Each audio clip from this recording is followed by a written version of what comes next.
te na bino bonso bandeko balandi ya Congo Suisse télévision ngai Mariana Tabu nazali na esengo mingi ya ko présenter bino émission na bino elengi ya Congo na yebi ke boza ebele ba ebolandaka biso cher internaute ba ebolandaka biso na Porto Paris Switzerland partout dans le monde en tout cas lelo tokiti susu kaka na mabele ya IDPS poto beta masolo po mikolo nde masolo ezane na IDPS oh parti kingani kune logo ezate masolo nde na IDPS en tout cas tokobeta masolo ya bien kaka ndenge ezaka na elengi ya Congo.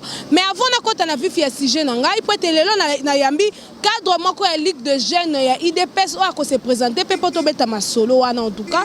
Mais avant de kota na vif ya sujet, je dis merci beaucoup à Dielengo le réalisateur, merci à Eric Monstre, merci à mon boss John Simon bébé ya poto na maman Nisha moi ça pembe na lela bino mingi talaka kabino ba bosalinga Mariana na lelo nazalo en tout cas. Merci beaucoup à Eric la casse la kata Switzerland, prophète Olivier qui toi na est papa talaka en tout cas la lela mingi. Donc voilà sans plus tarder na royamba invité na ngai o aza cadre ya ligue de jeunes ya IDPS ko se présenter papa bonjour. Bonjour maman. Bonjour. Kimia eza vraiment. Kimia ezali na ngula nzambe. Comment na onani? Se présenter pour bazolanda biso ba yeba soki ozana. Oui, kombo nanga premièrement naza kombo yeyebani mokili mobimba ndenge okuti nga ya wa combattant de naissance ya IDPS monsieur Mutombo Céleste.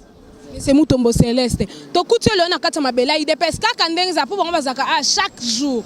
Ndaku na bango baliaka balalaka awa kaka ndenge za la en tout cas tokobeta kaka masolo ya IDPS kaka ndenge za laki dernièrement bomona kingai awa mukolo o matanga ya papa Etienne Tshisekedi yaki na yaki na équipe ya Congo Suisse obeta masolo au prophète Benjamin Kawanga lobaki était président Félix Tshisekedi akokufa après 3 jours ce qui est bemba papa na ye bolobaki bopesa ki ba vie na bino. Mais si 3 jours, le 15e jour, ce 15e jour, le président Koufi Karaté par rapport à Ngoyo Monindeni. Oui, Nabanzi, Ndeko, soi-disant prophète Benjamin, vraiment courage d'abord, oh Yazui pour la mayo Yazo sala aventure parce que c'est biblique en tant que chrétien aussi. Oyebi ke pays na biso eza 90% ba ye oyo bandimela Jésus-Christ comme Seigneur et Sauveur biso nyonso toza bana oyo tozolanda makomi ya Nzambe ba chrétien na banzi mukanda ya Nzambe yebisi biso soki omoni makambo oyo prophète ayebisi bino ekoki te boyeba ke eza ya lukuta soki omoni s'accomplir c'est ke eza ya solo ewuti epa na ngai. Na yango na ba makambu na ye oyo alobaki ke le président Fachi soki ameki ko kunda tata na ye ameki ko mema corps ya tata na ye na mboka Congo akosala 2 jours te 3 jours te akokufa fona ye bisaye eloko moko ayeba Etienne Tshisekedi tant azosala lit na ye depuis abandi lit na ye depuis makambu nyonso tokoko bandela histoire vraiment te naissance d'abord ya signature il y a 53 pages. A Bandilit naye nano akenda exilité 52 pages plutôt. Nano akenda exilité. A Bandalit naye kaka na mboka Congo. Ba makambo nyonso ndeko Mobutu abanda yuko sala ye ya kotinda ye ba relécation na bakabeya kamwanga tout consort azala yikaka wana mboka Congo. Même na liwa na ye aye ko bima akei mboka ya Belgique pour nation de santé akendaki toujours na cadre ya exilité. Ça veut dire il faut ayeba ke mwana mboka Etienne Tshisekedi le patriarche l'héros national akoki jamais kotikala na exil na kati ya liwa na yete to bake oyo soi-disant azo prétendre que eza prophétie biso to comprendre na biso baza batu moko oyo ba vivre na ba poche ya batu pona batu wana po ba pesa bango moi quelque chose il faut ba sala ba manikance. Mais na kati yote en parlant d'exil pour être prophète Benjamin Lobi bien il a bien précisé parce que na saline émission na sala na émission ya Congo Suisse il a bien précisé que ce qui dit le président Fachi n'est pas mort c'est parce que na cercueil wana ebembe ya papa Tshisekedi ezalaki nango te ezalaki ekeko mais nazoloba oyo le prophète a dit voilà hein le prophète a bien dit il a bien éclairé que oyo ezalaki na cercueil c'était pas papa Etienne Tshisekedi ezalaki soi-disant bon nayebi te parce que on a quoi confirmer en côté mais selon lui c'est que le Dieu lui a dit ezalaki ekeko oyo ezalaki na kati wana po ba envoûter le peuple de Dieu. Donc ba envoûter bino ba kotse na kati ya buzoba parce que selon le prophète président Félix Tshisekedi, il est allié avec l'ex-président Kabila. Yo moni ndenge nini par rapport à ça? Répondre à la caméra. OK, nabanzi ndeko wana aza na raison ya koloba makambo ya zoloba wana yezo engagé ke ye moko.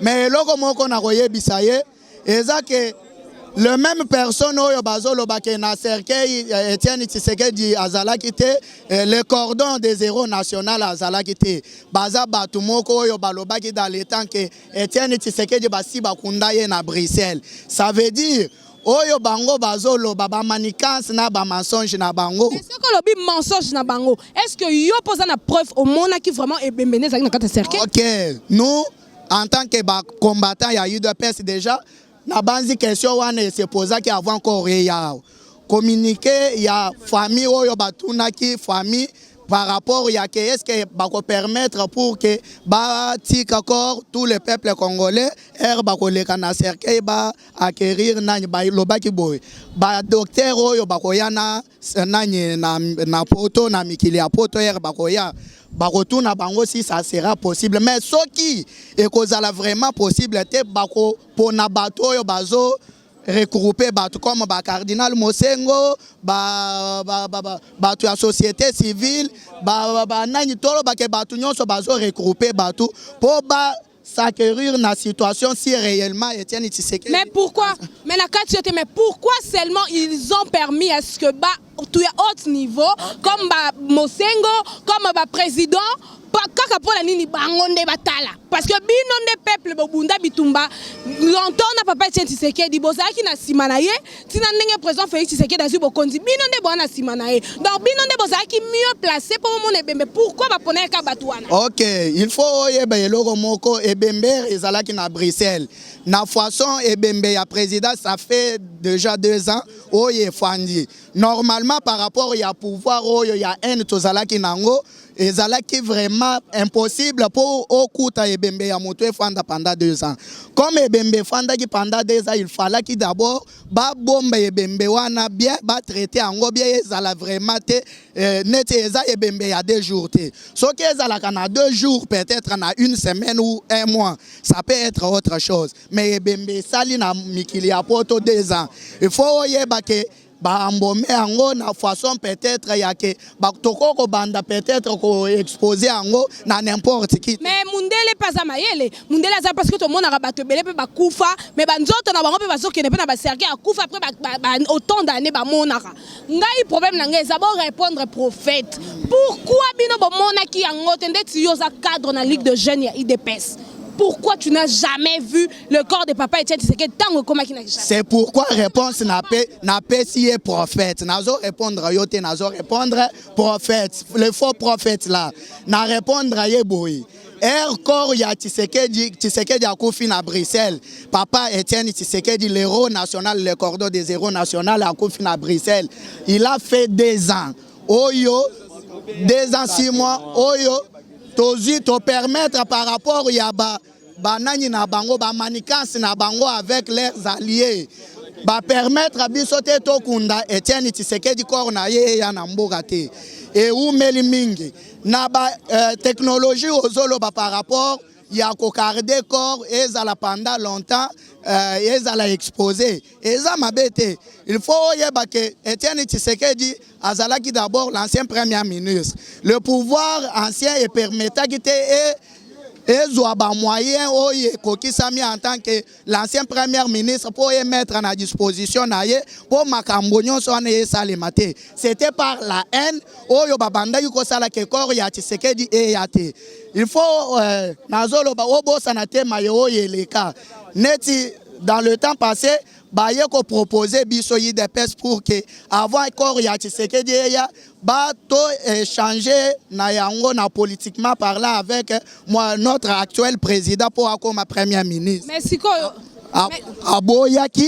aboyaki eloko yake corps ya papa na biso to changer ango na ba poste moko boye ya politique yango to boya ki to banda ko sala ba effort avec nos moyens propres ya poche. IDPS a sali 37 ans na pouvoir, 35 ans to dirigeaka te to lobaki avec le moyen de bord yango to banda ko sala pour to protéger papa na biso. Mais si on a moni que na gouvernement ya papa Etienne Tshisekedi bolingo ezali alobi to linga batu nyonso me ba oyo ba kosala mabena à l'instant ne ba kota boloko c'est ça non oyo lobami yango wana mais si ko oyo loko c'est étrange mutu munene bon excusez nga na lobango parce que ça mutu munene parce que ça qui peut président à l'ECA pourquoi président l'ex président à l'ECA Joseph Kabila ya quitté Nebembe pourquoi bokanela ki ye to abanga kina ezaki ni na banzi oza d'abord bantu na kati ya Ebembe ezalaka te na invitation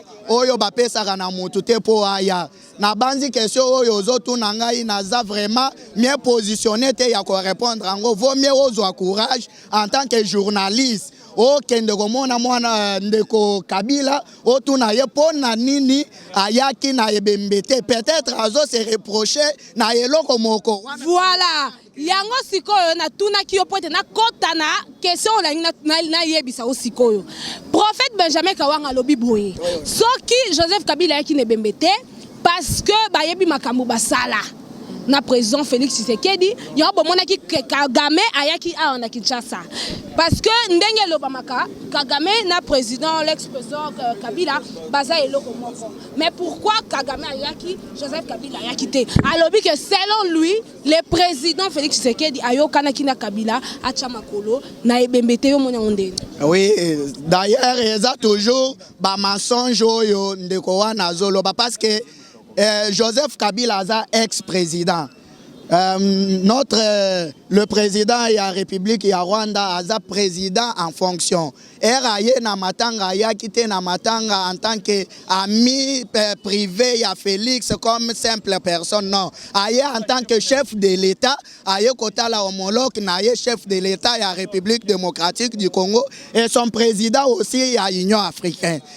Tolo bakena lolenge wana ndeko Paul Kagame ayaki po aya kotala son chef apesa ye ndenge tolobaka kaka kokabola na ye mawa. Paul Kagame ayela kite monsieur Kabila po Paul Kagame aya il faut kaka monsieur Kabila azalate.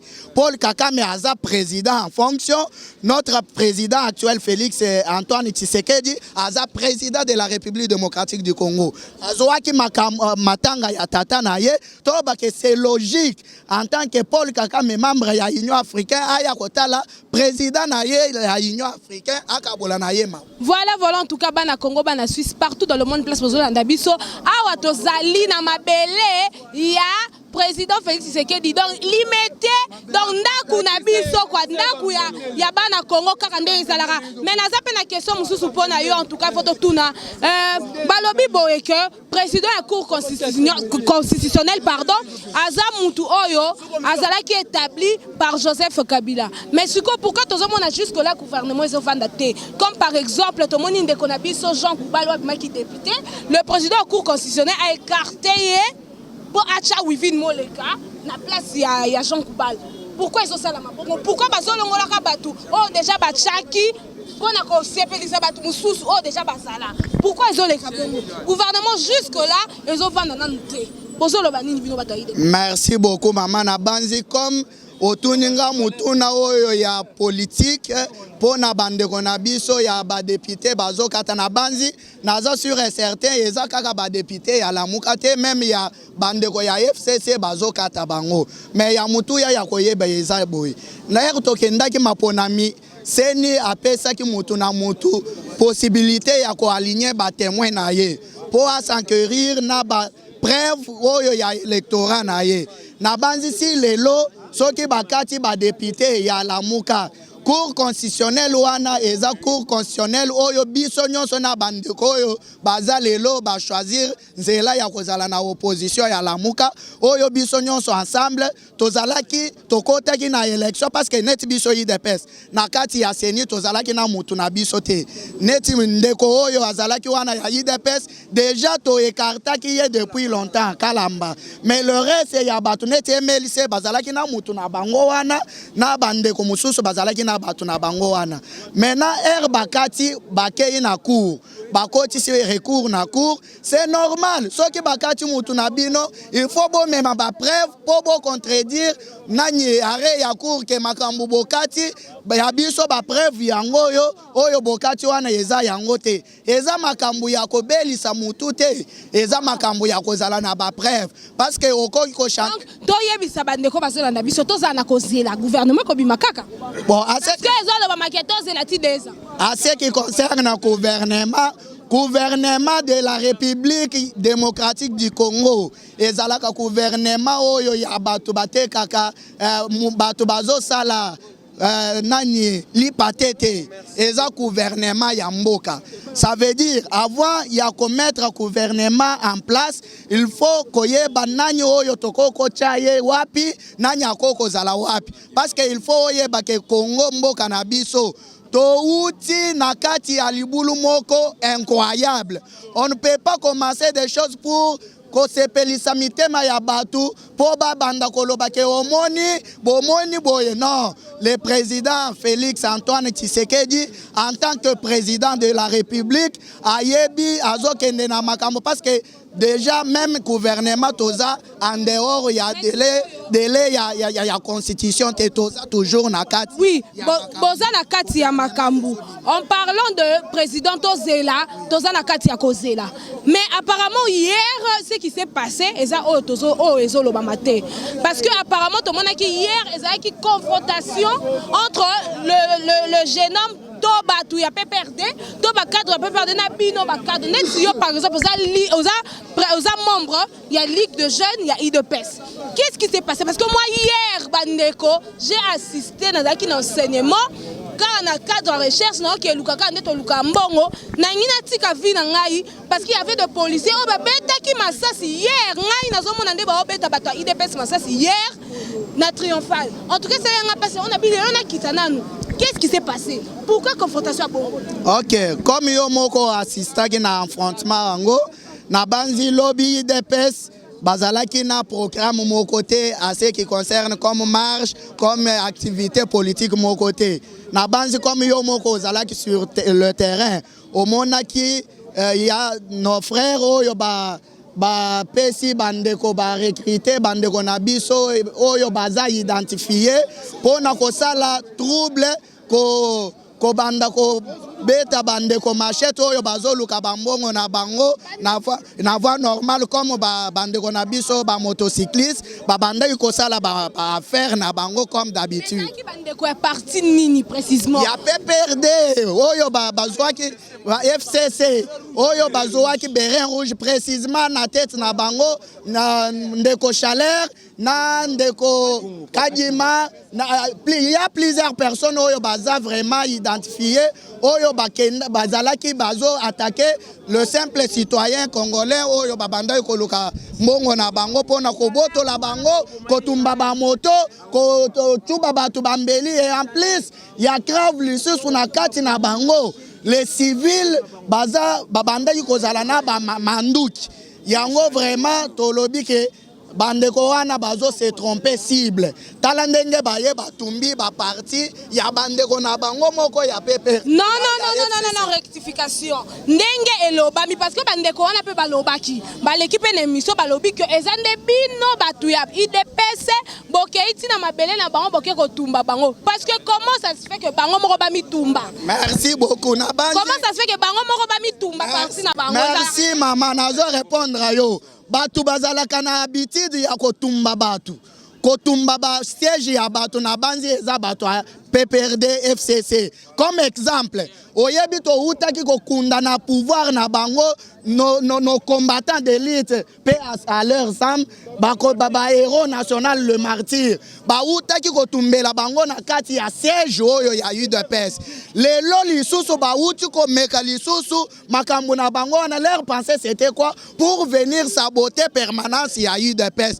Comme ba rataki ko tumba permanence ya UDPS, yango ba luki ko sala manikasi na bango po ba ya ko tia biloko wana na kati ya mapeka ya ba combattant ya UDPS. Biso ba combattant ya UDPS comme exemple.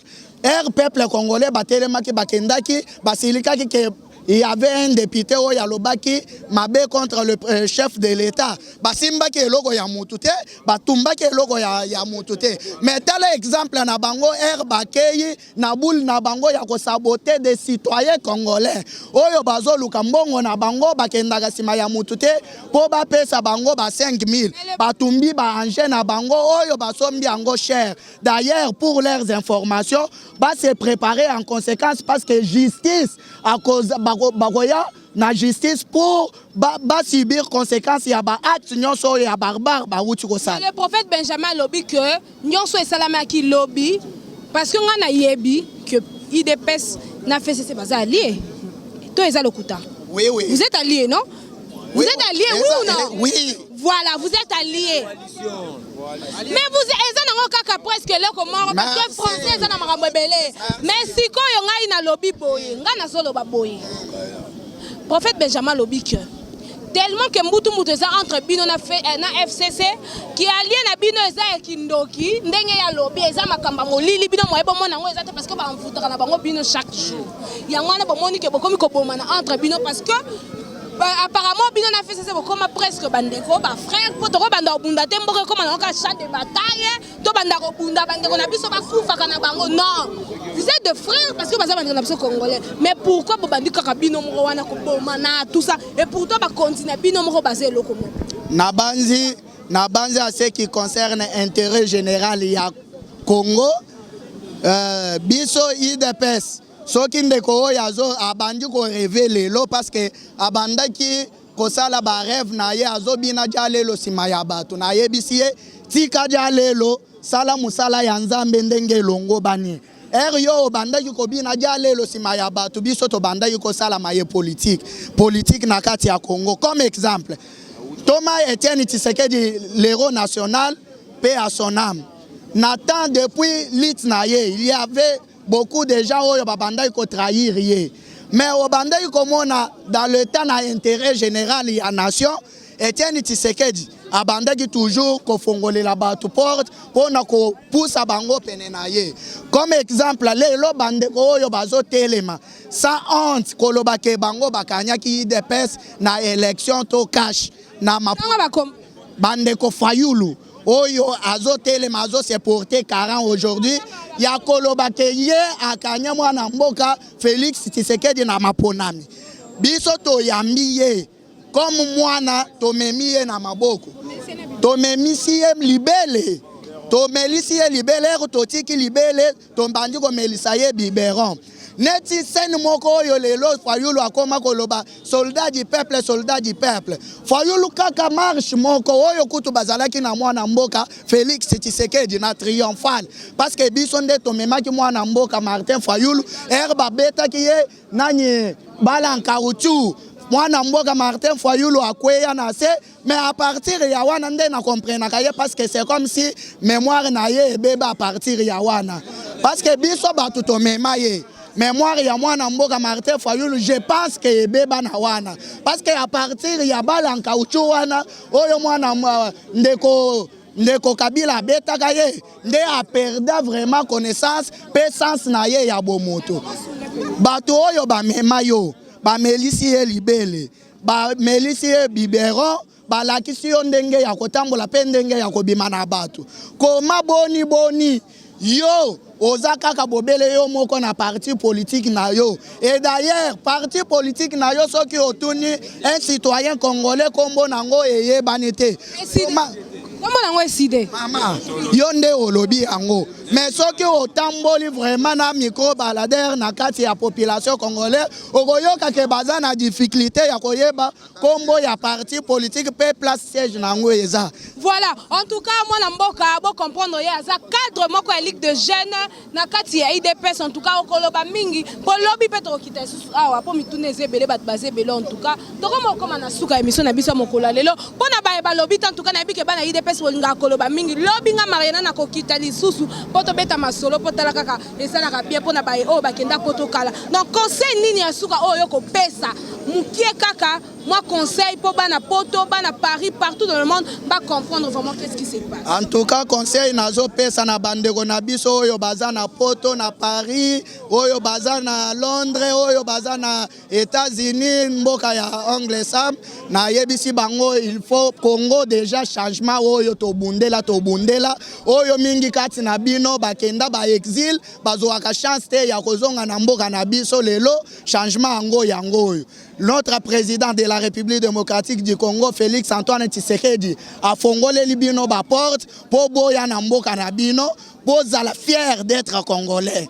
Boya ko investir na mboka na bino parce que libanda to yebi ba difficulté oyo bon kuta na kanango pe libanda to zala kanker avec vous biso pe baza sur terrain oyo to bundi en face avec Ndeko Kabila lelo comme prophétie yantoma Etienne Tshisekedi ekokisami alobaki na prise ya pouvoir ya UDPS même lisasi moko ekobeta te nzete oyo Kabila akite amatela kinde oyo akokitela yango bomone prophétie wana ekoki comme ba rêver rebelle babanda ko rêver bayeba ki yango te basutuki comme biso bana ndako toyeba ki ke prophétie wana ezalaki bongo pe ekokokisama yango tozana esengo mingi kati na bino bayebi yango parce que à chaque fois notre papa Etienne Tshisekedi l'héros national abanda ko ya libanda ya mboka bo banda ko zo apeta ya kotuna ye mituna ya ko s'échanger na ye taille koki po ya to développer mboka na biso